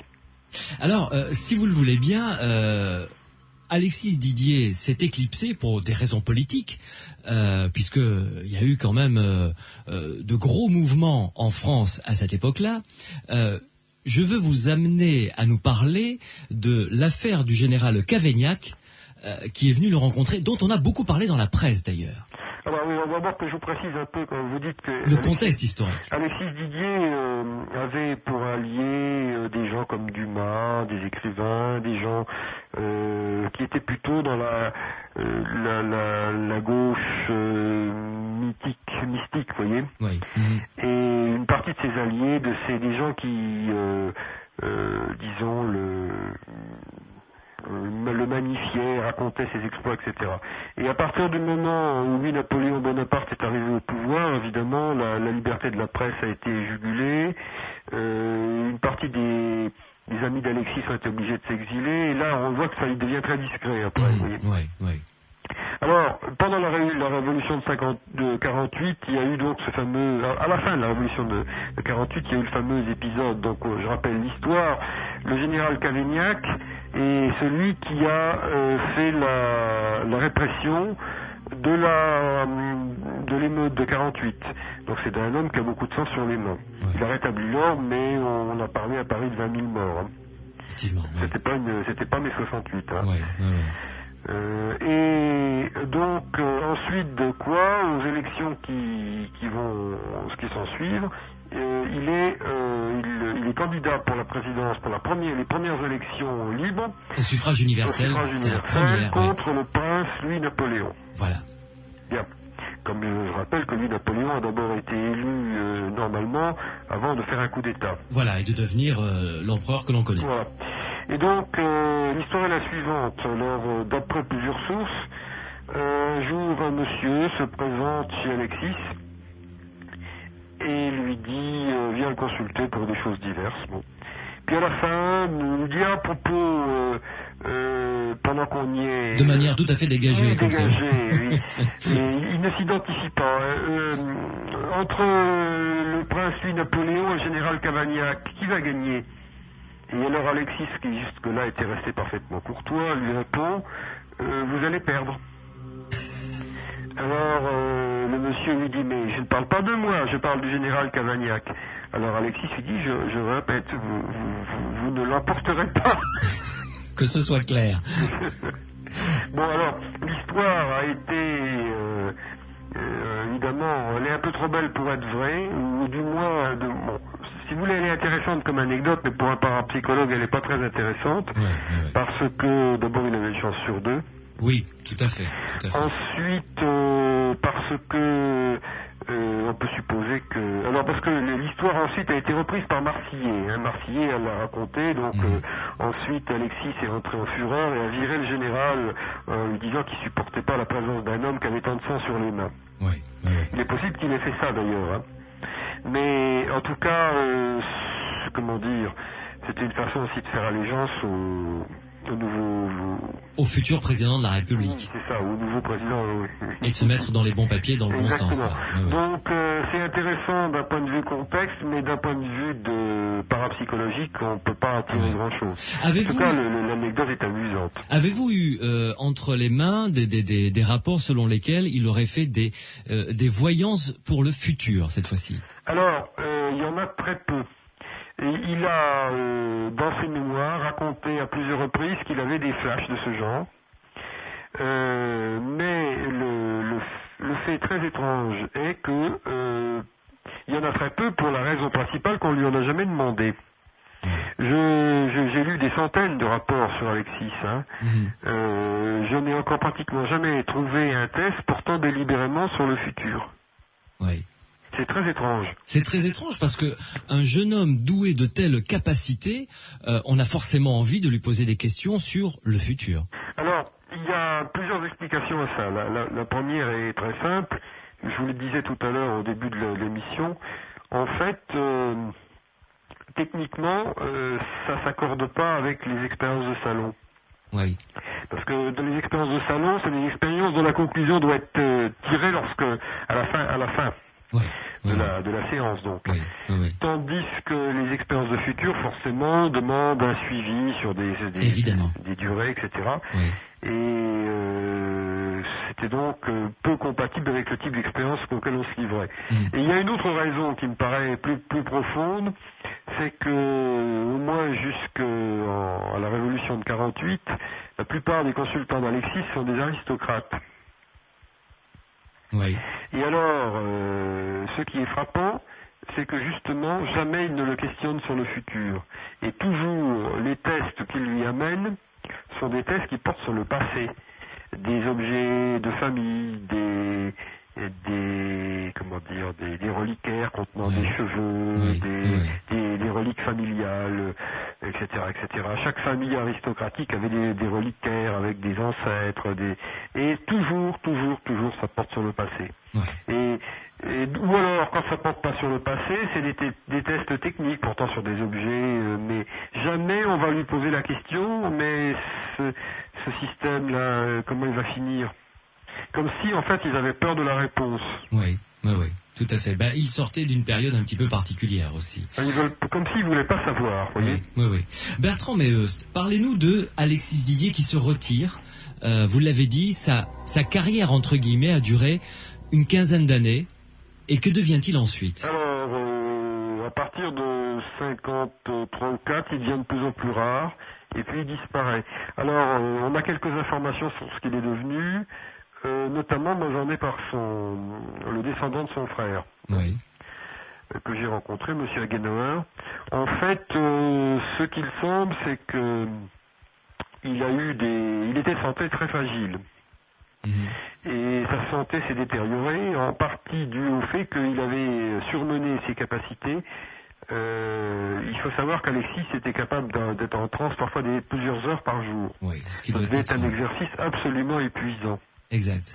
Et donc, je pense qu'il a dû se bousiller le système nerveux, en gros. Oui. Et je me demande s'il ne buvait pas aussi. Certains récits laissent à penser qu'il avait une tendance vers la boisson. D'accord. Enfin bref, toujours est-il que ces problèmes de santé l'obligent à arrêter. Et alors à ce moment-là, il s'est spécialisé dans le diagnostic médical qui, pour des raisons qui échappent au commun des mortels, est moins fatigant que la voyance proprement dit. Et peut-être plus rémunératrice aussi. Voilà, donc il s'était spécialisé là-dedans. Alors il avait trouvé un truc parce que il a eu un procès, on n'a pas abordé cette question. Il a été jugé en 52 pour exercice illégal de la divination. J'ai cru que vous alliez me dire de la médecine, non de la divination. Non, attendez, j'y viens. Et son avocat a réussi à le faire acquitter en arguant de ce que, après tout, les phénomènes qu'il produisait étaient réels et que donc on ne pouvait pas l'accuser d'escroquerie. Oui. Vous voyez, s'il voyait réellement. Bon, et donc, néanmoins, il y avait cette menace qui lui pendait au nez. Je pense qu'une des raisons peut-être pour lesquelles il est devenu de plus en plus discret, c'est que il y a eu la répression contre les voyants a été de plus en plus forte à un moment donné. Et peut-être qu'il n'avait pas envie de devenir récidiviste et d'aller en prison. Oui, complètement. Parce qu'il a quand même été, il a senti le vent du boulet la première fois. Ouais. Donc, il pratiquait la voyance médicale, mais il s'était allié à un médecin.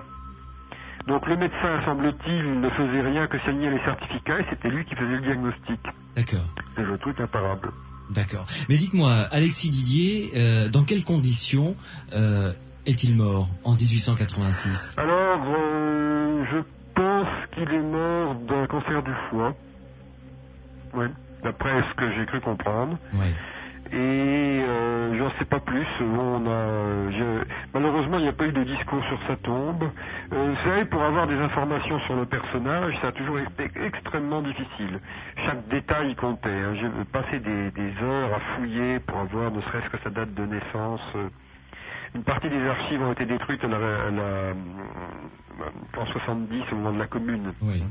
Mais dites-moi, Bertrand Meheust, un personnage qui a marqué son époque, qui a côtoyé des gens comme Alexandre Dumas, on imagine, en plus qui était acteur, donc un homme de lettres, et d'ailleurs il y a 2 SMS qui viennent d'arriver ici à Sud Radio dans les Aventuriers de l'étrange. Ces 2 SMS posent la même question, tout à fait valable. Alexis Didier a-t-il écrit des livres? A-t-il écrit ses mémoires? Alors, il a écrit effectivement un petit livre dans lequel il écrit ses mémoires, mais ce ne sont pas des mémoires au sens où il raconterait sa vie.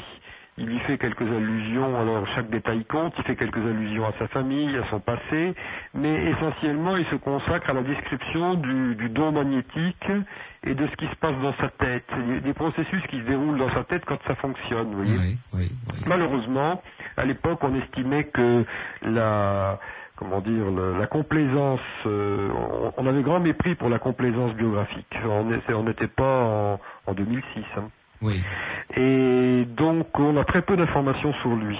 Alors, donc, dans ses mémoires, il raconte les processus de la voyance tels qu'il les observe en lui. Avec beaucoup de finesse, je dois dire. C'est-à-dire, il raconte comment ça se passe à l'intérieur de lui. C'est ça. Il décrit le processus mental qui se déroule lorsqu'il va sur sa cible. Alors, c'est quoi en quelques mots? Une sorte de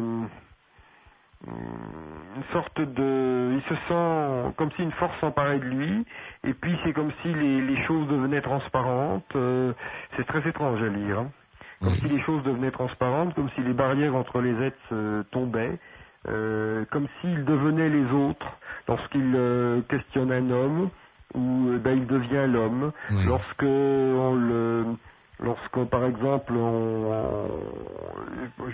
prenons l'exemple du Français qui est blessé là. Oui. Eh bien, il devient le Français blessé, il ressent ses douleurs, etc., etc. C'est une sorte de don de mime, si vous voulez, voyez. Oui, tout à fait. Il prend sur lui les souffrances, les émotions de la personne vers laquelle on l'envoie.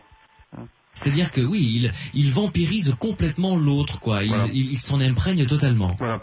Alors je dois préciser, bon ça c'est pour les gens que les détails les problèmes historiques intéressent, que ce texte est à prendre encore avec des pincettes parce que Alexis n'était pas un homme de plume, c'était un autodidacte, mais qui visiblement savait manier la plume, qui avait lu, mais il était sous l'influence d'un mentor qui voulait tirer ses dons dans le sens d'une apologétique du christianisme. Et par rapport à ce mentor, Alexis était très, très en réserve. Alors il faut toute une exégèse pour départager ce que si vous voulez, c'est comme si vous vouliez départager ce que pensait Platon de ce que pensait Socrate. C'est très compliqué. Bon. Donc, je ne peux pas entrer dans les détails, mais pour ceux que ça intéresse, je ne peux que renvoyer la lecture de mon livre où j'ai fait toute cette analyse. En gros, Alexis reste très en réserve. Par exemple, il est persuadé de la réalité, donc des phénomènes de voyance, bien entendu, mais il pense pas que ça puisse être utilisé pour prouver la survie après la mort. Il ne se prononce pas là-dessus. Oui. Est-ce que vous savez où est sa tombe? Oui, je l'ai retrouvée, bien sûr, oui. Elle est dans le cimetière,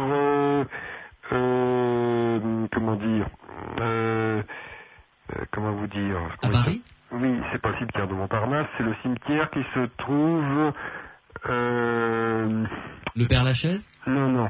Comment s'appelle ce cimetière qui est dans le nord-est de Paris, vers Montmartre? Et donc, oui. Il y a un cimetière qui est un cimetière pratiquement historique maintenant. S'il y a des gens que ça intéresse, je peux organiser un pèlerinage. Non, sa tombe est tout à fait significative quand vous comparez quand vous regardez la tombe d'Allan Kardec, qui est un monument surchargé de fleurs, et que vous trouvez la tombe d'Alexis Didier, c'est une simple... il y a juste une croix avec... il y a plusieurs Didier, il y a son frère, ils sont plusieurs là. D'accord. C'est la famille Didier, mais il y a absolument... La tombe est négligée, presque abandonnée, il y a absolument aucune fioriture. Ah oui. Il est retombé dans l'oubli. Bon, Bertrand Méheust, une dernière pause et on va en arriver à la conclusion de ce dossier tout à fait passionnant, de ce voyant prodigieux né en 1826, mort en 1886 et qui a quand même réalisé des prodiges tout à fait étonnants, qui s'appelait Alexis Didier. Les aventuriers de l'étrange sur Sud Radio. Because of You, Kelly Clarkson sur Sud Radio dans Les Aventuriers de l'étrange, avant de refermer un petit peu à regret ce dossier passionnant concernant Alexis Didier, auquel mon invité Bertrand Méheust a consacré un livre, un très bon livre paru aux éditions Les Empêcheurs de penser en rond. Ça s'appelle Un voyant prodigieux, Alexis Didier, tout simplement, 1826-1886. Bertrand Méheust, vous le disiez, vous avez dit lors de ces 2 heures que l'on vient de passer ensemble que Alexis Didier a été finalement le Mozart des phénomènes paranormaux. Enfin, au 19e, oui. Oui, au 19e. Bien sûr, oui. Je pense, quand il est mort, on a dit de lui, sur sa tombe, qu'il était le plus grand voyant des temps modernes. Temps moderne, si on prend depuis le début, disons, depuis le XVIIe siècle, je pense qu'effectivement, il n'y a jamais eu un voyant qui présente cette netteté de voyance. Alors, en fait, l'expression est sans doute fausse, il y en a eu bien d'autres. Simplement, les cas cadres sociaux très particuliers dans lesquels Alexis est arrivé ont fait qu'il a donné à sa voyance cette forme-là, vous voyez. Il y a eu des voyants extraordinaires comme Swedenborg auparavant, mais qui pratiquaient une voyance qui était encore une voyance qui portait sur des allégories, des phénomènes religieux, des symboles, etc. De temps en temps des phénomènes réels, tandis que celle d'Alexis porte exclusivement sur des choses vérifiables, vous voyez. Oui. Parce que c'est la science qui est là. Et vous avez dit le plus grand voyant du 19e siècle, c'est-à-dire que au 20e siècle, il y en a eu d'autres comparables à Alexis Didier. Alors, il y a une chose une affirmation qu'on entend souvent, à laquelle j'ai presque souscrit à une époque et à laquelle je souscris de moins en moins à force d'étudier cette question. C'est l'affirmation qui consiste à dire, mais enfin, comment se fait-il qu'on n'ait plus, qu'Alexis Didier, ça soit du passé, qu'on n'ait plus rien de tel. Alors c'est faux qu'on n'ait plus rien de tel. Au XXe siècle, il y a eu le voyant soviétique, dans les années 30, qui est mort assassiné par les Allemands dans le ghetto de Varsovie, je crois, qui était un personnage absolument extraordinaire. Les Anglais de la SPR viennent de faire un livre sur Soviétique qui montre des phénomènes analogues à ceux d'Alexis, vous voyez. D'accord. Et puis aujourd'hui, est-ce qu'on peut citer par exemple Mac Monigal le voyant américain Mac Monigal est tout à fait stupéfiant. Simplement, quand je dis que Alexis c'est le Mozart, c'est-à-dire que sa particularité c'était un registre très étendu. Aujourd'hui, les voyants, à mon avis, pour les raisons qui sont de l'expérimentation scientifique, se spécialisent. Vous voyez, Monigal, c'est le grand maître du remote viewing. Oui, c'est-à-dire cette espèce de caméra qui zoome comme ça jusqu'à arriver à un détail très précis. Alors, Alexis Didier, c'était une des choses qu'il faisait le mieux. Mais, si vous voulez, il n'y avait pas un training, des protocoles extrêmement exigeants. Tandis qu'aujourd'hui, c'est comme les musiciens de jazz, ils jouent de plus en plus vite. Vous voyez ce que je veux dire? Ils s'entraînent dans une certaine direction. Bon. Tandis qu'à l'époque, ils étaient plus polyvalents, vous voyez. Et donc, c'est le champion des polyvalents, Alexis. Et le tout, parce que parfois, on peut être voyant et stupide, mais Alexis était d'une remarquable intelligence. Et donc, il était doué par un sens de la parole et de la précision qui font que lire ses récits, c'est une merveille. Il avait, si vous voulez, je ne sais pas si vous avez déjà lu le procès de Jeanne d'Arc. Non, je n'ai pas eu l'occasion. Je vous le recommande. On est stupéfait par l'intelligence de cette jeune fille de 18 ans. C'était une surdouée, probablement, en dehors du fait qu'elle était voyante. Eh bien, il y a quelque chose comme ça chez Alexis. Attendez, vous avez prononcé deux choses qui sont tout à fait passionnantes et qui méritent qu'on s'y arrête 30 secondes. Jeanne d'Arc surdouée, pourquoi pas, et voyante? Bien entendu. Si vous voulez, je pourrais vous parler de ça un jour. Ce qui constitue le cœur de la saga de Jeanne d'Arc, c'est la voyance, bien sûr. Ah bon? Bien sûr, oui. Ben oui, on ne peut pas comprendre Jeanne d'Arc si on ne sait pas qu'elle est une voyante. C'est ça qui constitue voyante dans tous les sens du terme, visionnaire et voyante, c'est-à-dire exactement. Oui. Ah bah écoutez, nous allons bientôt prendre rendez-vous, Bertrand Meheust, pour ouvrir un dossier historique sur ce cas de Jeanne d'Arc voyante. J'avoue que visionnaire, c'est la première fois que j'en entends parler. Vous verrez, c'est fascinant. Ah oui, avec grand plaisir. Bon, je suis ravi de savoir qu'on va se retrouver à nouveau dans les Aventuriers de l'étrange. C'est déjà une bonne nouvelle. Avant, si vous pouvez me laisser quelques instants, avec grand plaisir. Pour les auditeurs que ça intéresse, l'adresse d'Alexis, ils peuvent aller le voir. Ah oui, allez-y. Alors son adresse, avec son frère, voyant lui-même, Adolphe.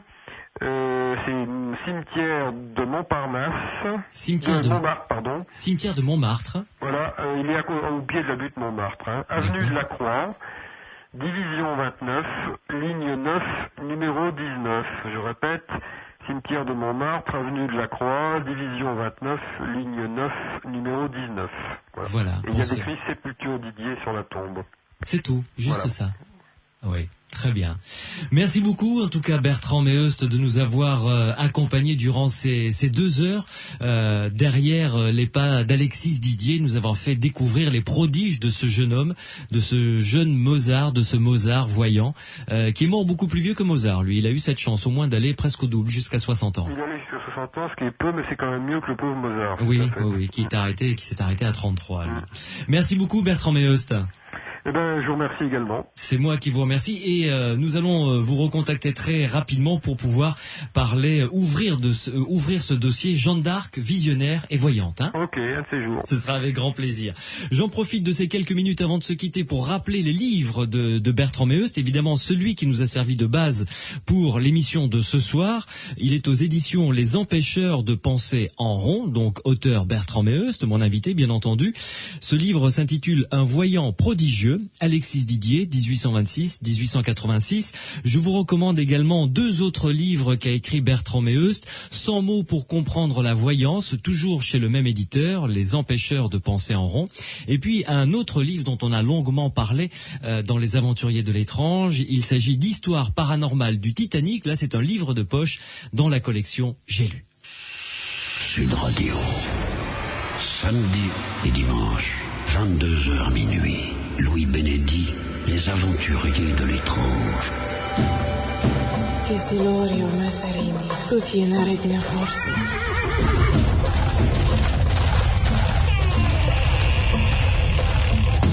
0826 300 300, notre standard est à votre disposition avec notre répondeur qui est à votre écoute 24 heures sur 24. Si vous pensez avoir vécu quelque chose de particulier, un phénomène paranormal, quelque chose d'étrange chez vous, vous ou vous-même, vous nous appelez au 0826 300 300 et vous nous laissez vos coordonnées ainsi qu'une partie de votre témoignage dans notre boîte vocale. La semaine prochaine, toute l'équipe est en vacances, mais on se retrouvera avec des rediffusions des meilleurs moments des Aventuriers de l'étrange. Nous ouvrirons le dossier des expériences de mort imminente, une émission passionnante, ce sera samedi et puis nous parlerons dimanche de voyance. Avant de partir en vacances, je tiens à remercier Pierre Massias qui m'aide à construire ces émissions, Grégory qui les réalise et à vous remercier vous qui nous êtes toujours autant fidèles pour les Aventuriers de l'étrange sur Sud Radio chaque samedi, chaque dimanche 22h minuit.